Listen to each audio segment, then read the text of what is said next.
Empires and Ashes grants you the right to bear arms, be it the actual sharp claws of a dire bear mount or the smoking barrel of a high-powered magelock rifle.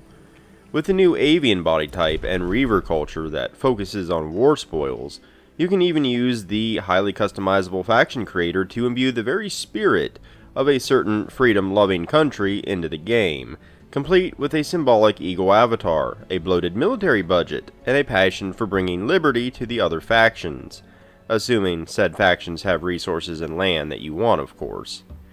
Joking aside, the Reaver culture really does showcase the customizable strength of Age of Wonders 4.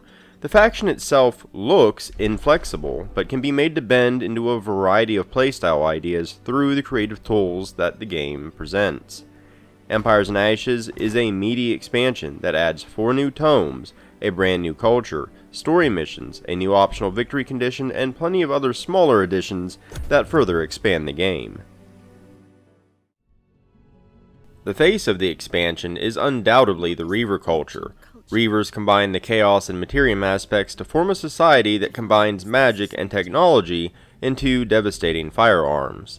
The Reavers are exceptionally warlike and never suffer penalties for unjust wars. They also don't start with any Whispering Stones, but can use war spoils to essentially bully free cities and other empires into obeying them. War spoils are gained by fighting free cities and other empires, so Reavers usually hit the ground a lot hotter and faster than most cultures. A particularly interesting aspect of the Reavers is that they can force enemy units that are subdued by their overseers to join them after a battle by spending war spoils. Overseer units can subdue enemies that are stunned, frozen, or immobilized, and it just so happens that an early Reaver unit, known as the Harrier, has a net. I find the Reavers fascinating because they appear to be entirely one-dimensional. They obviously have a leaning towards evil, and they pair well with faction traits such as Ruthless Raiders or Chosen Destroyers. However, there are a bunch of concepts you can come up with outside of evil warmongers. You could make a good aligned faction of Reavers dedicated to wiping out evil wherever they find it. Or you could play as a seafaring pirate faction. It's still on the evil side, but has a different feel compared to an Overlord of Annihilation. My personal favorite was to make them a faction of Beastmasters. They focused on using the Reaver's ability to subdue and convert in order to capture wild animals. It's a strategy that's even more effective if you're playing a realm where the wild animals have the Empowered Beasts modification. Reavers may not start with a Whispering Stone, but they can still obtain them while you play, so while the Reaver's playstyle may look limited at first, that limitation can breed innovation into all kinds of fun ideas. The Reaver's units also stand out compared to the other cultures. Even their spearmen feel kind of special, with the ability to push back units and step into their space. That can be really helpful, because the magelock units deal a ton of damage with their rifles, but require all 3 action points to use it. If they need to step away from an enemy, they can't shoot. The Reaver spear unit can keep them safe. Finally, we have magelock cannons, that have the same limitations as magelocks, but can blast apart enemies in a line, and they are super satisfying to use. I also really like that you can outfit your ruler and heroes with magelock rifles, or a sword and pistol combo. The new culture is a great addition to Age of Wonders 4. The only bad thing I can say about them is how they make the other cultures look less unique by comparison. The Reavers get guns, cannons, no penalties for war, and war spoils, while the Mystics get mana pickups. The existing cultures could do with some touch-ups to make them more unique, but that's a fault with the base game, not this expansion. Empires and Ashes adds 4 new tomes of magic at various tiers.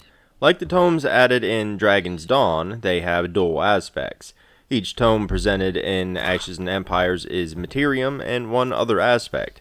This does tilt the balance in Materium's favor, at least until more expansions are released.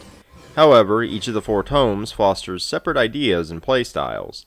The Tome of Alchemy mixes Materium and Nature to focus on alchemical cures to status ailments, weakening miasma clouds, and fumigating enemy cities. Tome of the Construct, unsurprisingly, empowers constructs by linking their minds together with your race, and providing buffs for units with linked minds. They also feature an upgrade to the Copper Golem, with Bronze Golems. Copper Golems can now actually evolve into Bronze ones if they level high enough. Tome of the Dreadnought feels like a literal extension of the Reaver's culture, with bombard cannons and the ironclad unit, a literal magic-powered tank with a variety of ammunition types. Finally, the Tome of the Severing is an anti-magic tome designed to sever an enemy's links to the arcane, allowing you to effectively suppress summoned creatures.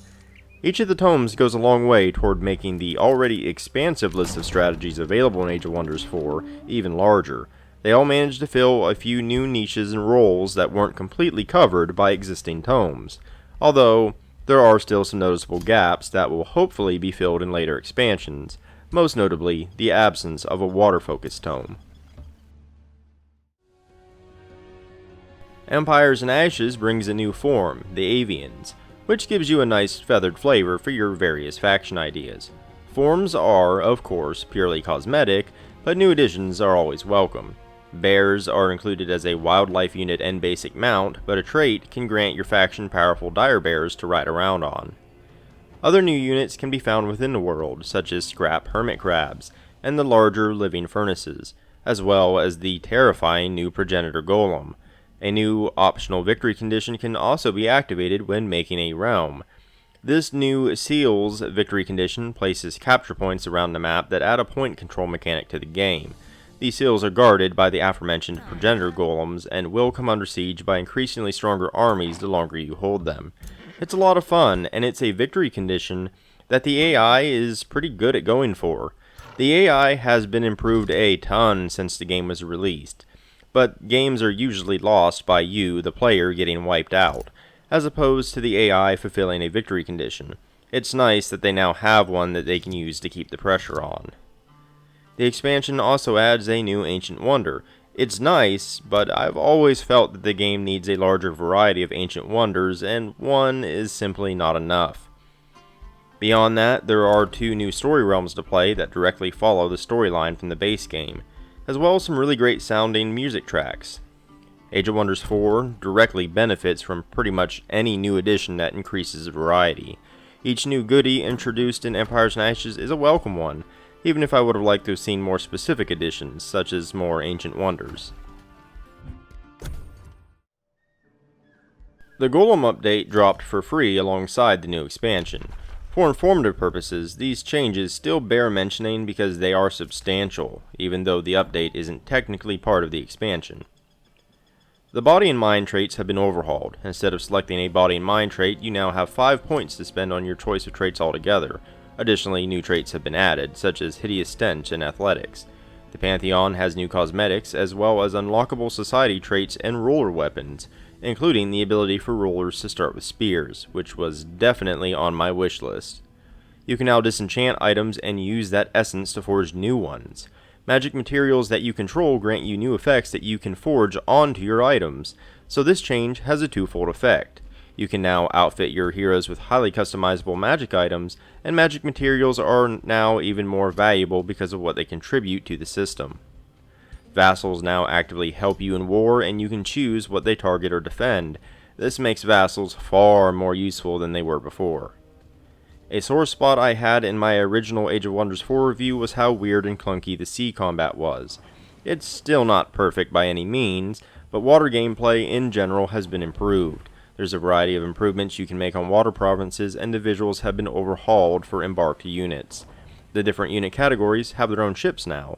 Archers, for example, have ballistas mounted on the front of the ship, while mages have arcane crystals. It's a small thing, but does actually improve the visual enjoyment of the water battles a great deal, although some of it is still pretty awkward.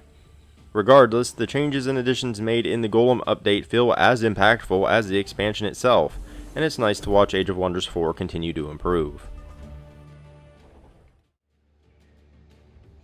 Empires and Ashes is a great expansion that leaves me with little to directly criticize. The new Reaver culture of arcane-infused guns is a great addition that opens up even more playstyle opportunities when crafting your faction ideas. All 4 of the new tomes spice things up, and even the smaller additions such as dire bear mounts feel impactful. While there are other additions I'd like to see, those desires don't take away any of the fun that the new tomes and culture provide. Ultimately, Age of Wonders 4 thrives on the options it presents to player, and Empires and Ashes, just like Dragon Dawn before it, maintains a laser focus on that core strength by amplifying and expanding those options, thus making the game an even more wondrous strategy experience. If you enjoyed this video or found it informative, consider liking and subscribing. It definitely helps me out a great deal. I've also left links down in the description below, including to my website, where you can find the bulk of my written content, but also to my Patreon, Ko-fi, Twitter, and more. But in any case, thanks for watching, and until next time.